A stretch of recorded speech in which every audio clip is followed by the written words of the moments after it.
Hey there, it's Craig from the Career Growth Made Easy podcast. We're rolling into episode 104, How to Get Recognized at Work. It's the opposite of what you think. In fact, the opposite even of the title.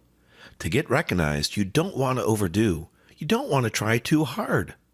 Join me to find out what you should be doing if you truly want to get recognized at work.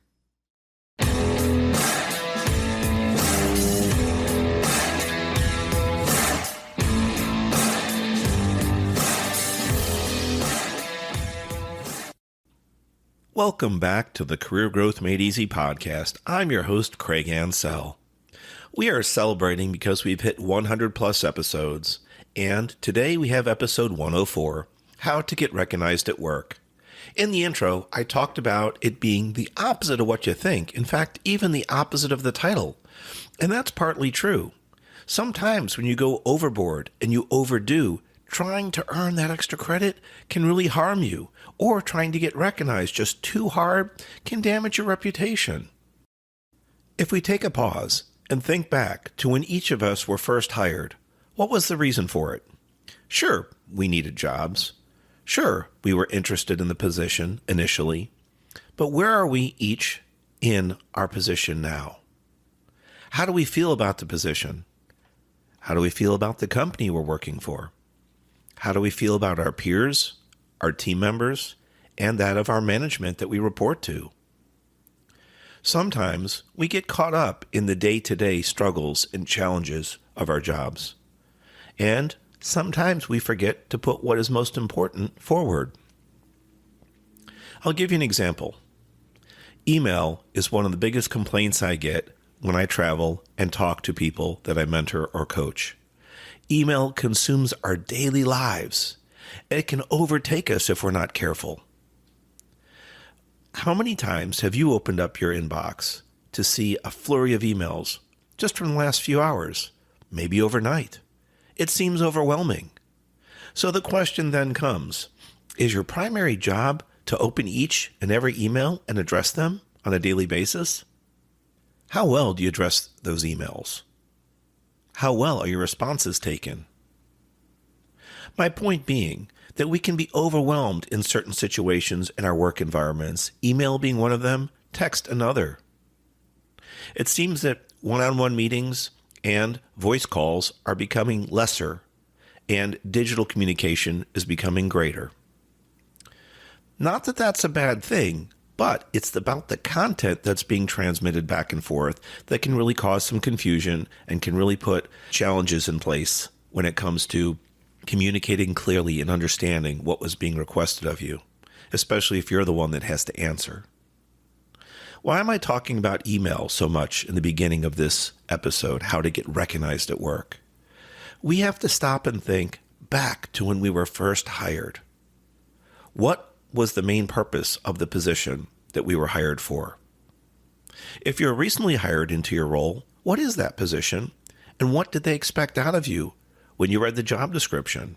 Or if you went to some type of job training class, maybe some type of enrollment class. Stop back and think. I think we can get overwhelmed with administrative tasks. Now, if that's your job, absolutely nothing wrong with that, and that's where you should focus your efforts and your time.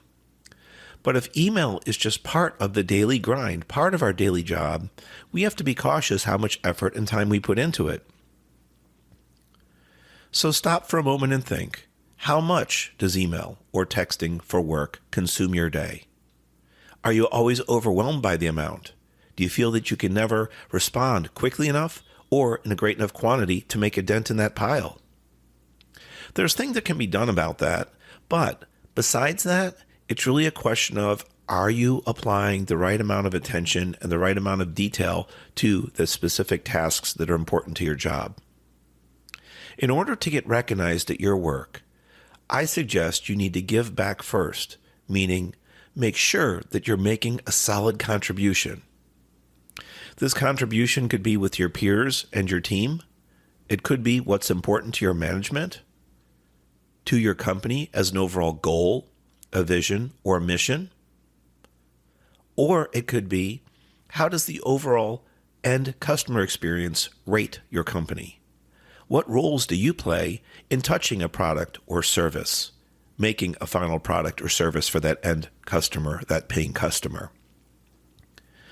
Point being, if email and or texting is overwhelming you, it may not be contributing value to the end game. So yes, you need to evaluate what your position is about and what truly is of value that when you produce something, that contribution I'm talking about.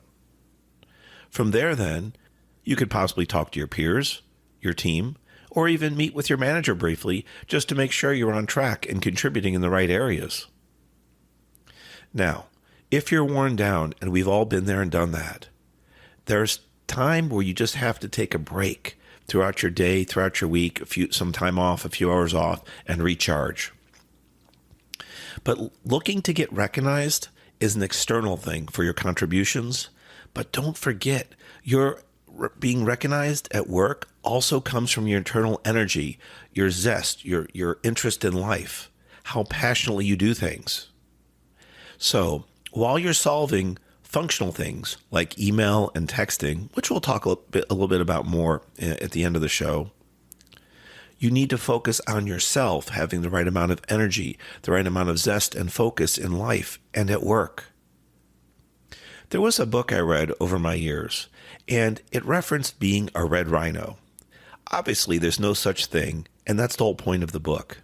But after I read the book, it was about changing your internal drive, your internal belief system.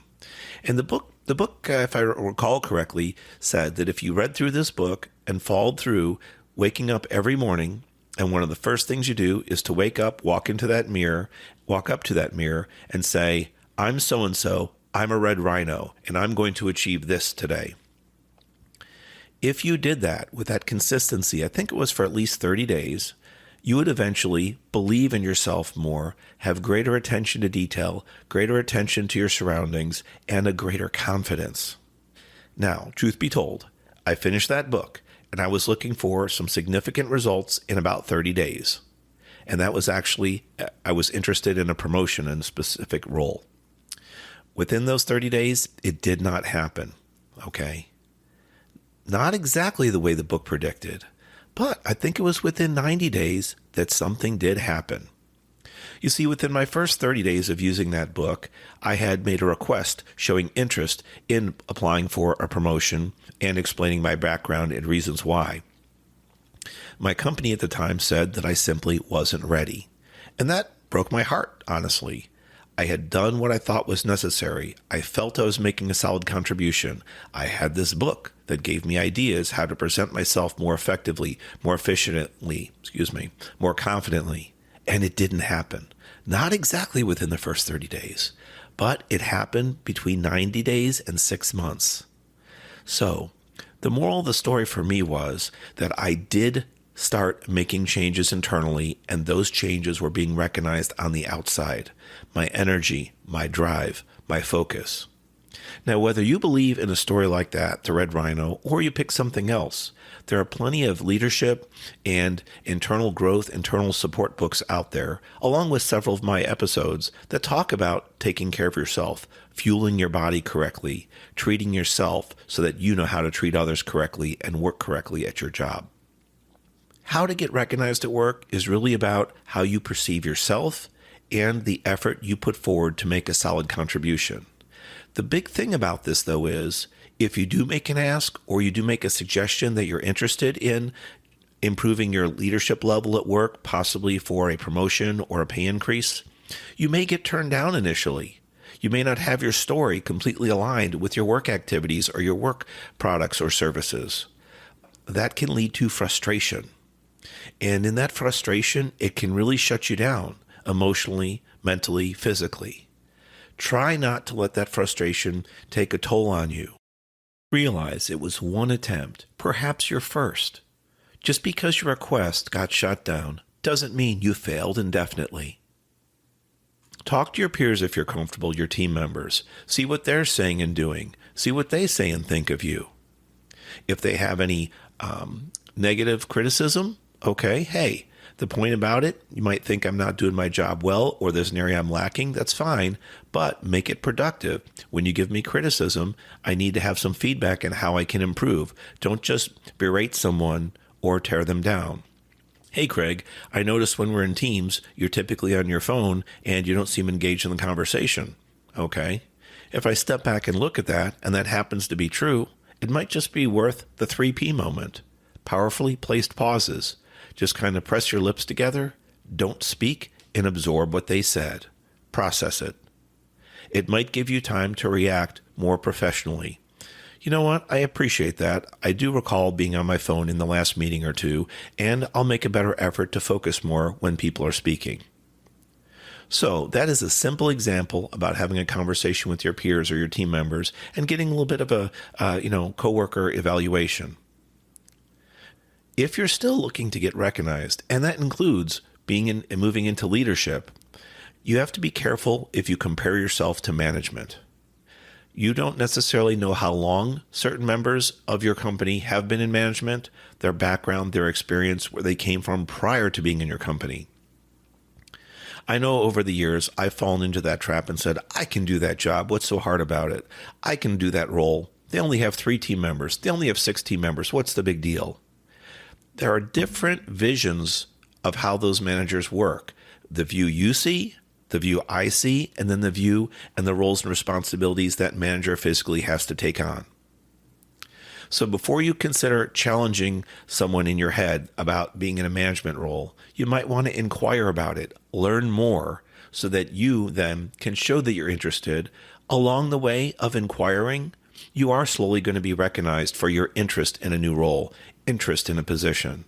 And that can help you slowly be adding value truly to your group, your team, your manager, your company, and the bottom line, the end customer. So remember, what may be important to you may not be so important to others in those categories I just mentioned. Step back for a minute, do a self-check, and think about what is truly important to this company. What is truly important to my peers, my team members?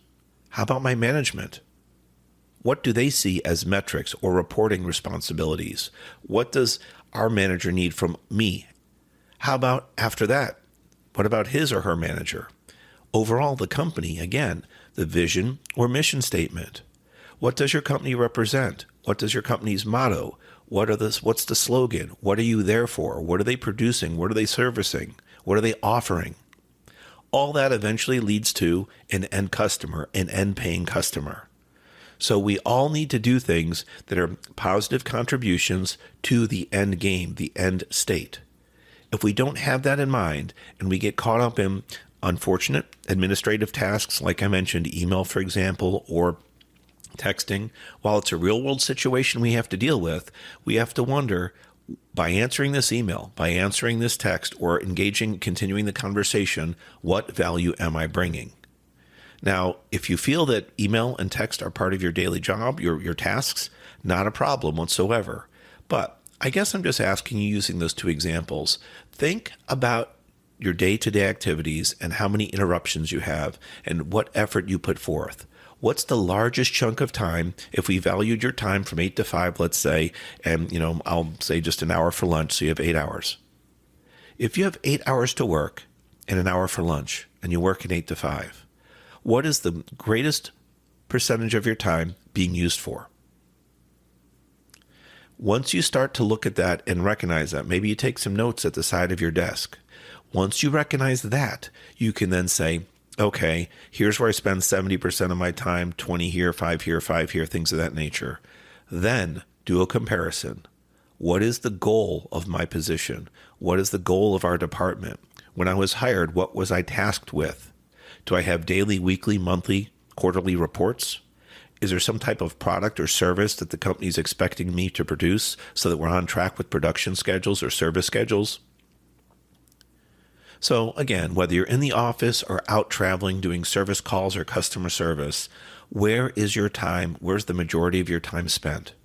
When you start to realize you can be more productive in other areas or cut down on, let's say, administrative tasks, it will slowly allow you to be more confident and more comfortable at work, to get recognized at work without trying to put your foot in the door, so to speak, and get an extra word in edgewise. By improving your performance and making your performance about what your company stands for, you will slowly be able to get more recognized at work, and opportunities may actually come to you while you're seeking them out as well. You might be surprised when a few people mention your name for a promotion, for a leadership role, or something along those lines. I know I've mentioned a couple times about being overloaded by email and text. I'm not going to leave you hanging. On our website, craigancel.com/resources, that's CRAIGANCEL.com/resources, I have a number of free downloads for you. 2 specifically today that will really help you out. One is titled How to Fix Email Overload. There's some really great, easy to apply tips that can help you with email if you're overloaded personally or professionally. Also, in my Working Smarter Not Harder section, I have a specific freebie you should download, Adding Value to Your Job. Your time is valuable, and you need to measure your success by managing your time and providing the best results you can to your position and your company. Remember, little changes yield big results. I'd like you to download both those freebies today. Again, that's craigancel.com/resources. Finally, I want to apologize. I'm a little froggy today. Don't believe I'm sick. I just got hit overnight with sudden, aggressive allergies. I'm working on it and hopefully can get it in control to get my voice back. Thank you for staying in to the end and listening to episode 104, How to Get Recognized at Work. I am your host, Craig Ansell, and this is the Career Growth Made Easy podcast. Don't forget to download your free resources. I look forward to talking to you next week. God bless.